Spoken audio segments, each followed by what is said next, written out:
Welcome to What If the WrestleMania 23 card was its original version. I found three matches that we're going to discuss slide by slide, and we'll see how it would have played into WrestleMania 23.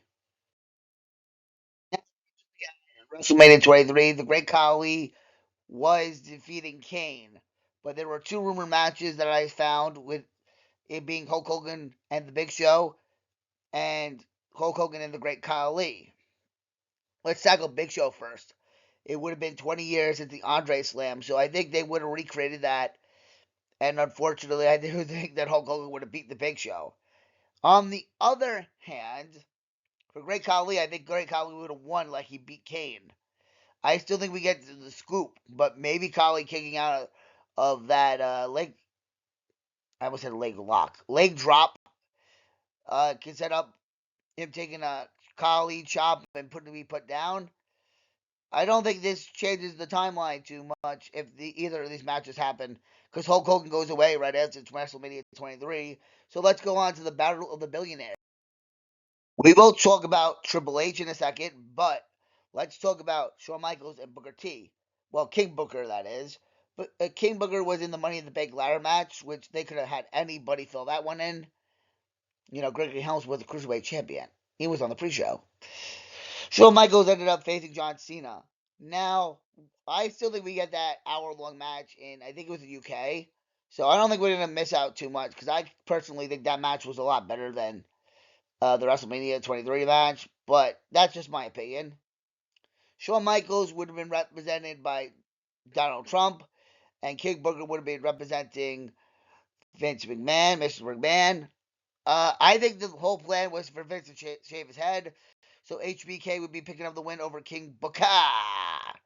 Yeah, I had to do it at least once.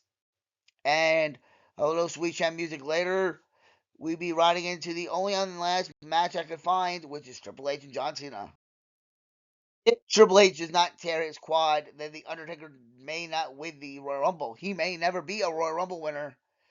My very first Royal Rumble, too, that I was watching live for, Triple H got injured, and that threw everything off. I think that Triple H would have won the Royal Rumble and then defeated John Cena in a rematch from WrestleMania 22. That's why I have the graphic for 22 there.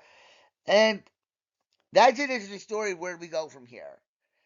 Because John Cena would have continued his reign as champion.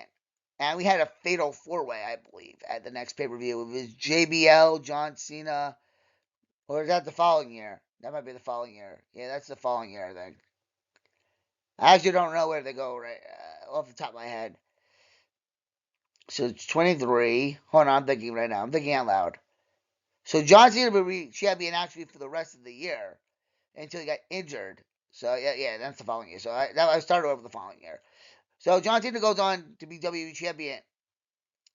I don't know with John Cena getting not having the title here. Does that mean like Triple H drops it to Randy Orton at SummerSlam? Or I don't know what happens, but like that would be a very interesting story to see. But John doesn't have that long reign. Excuse me. And Triple H has another 15th title, and that's all I really got for this video. So thank you for watching. Copyright to the rightful owners on the Google. I got all the images from Google, and stay nice for disability rights.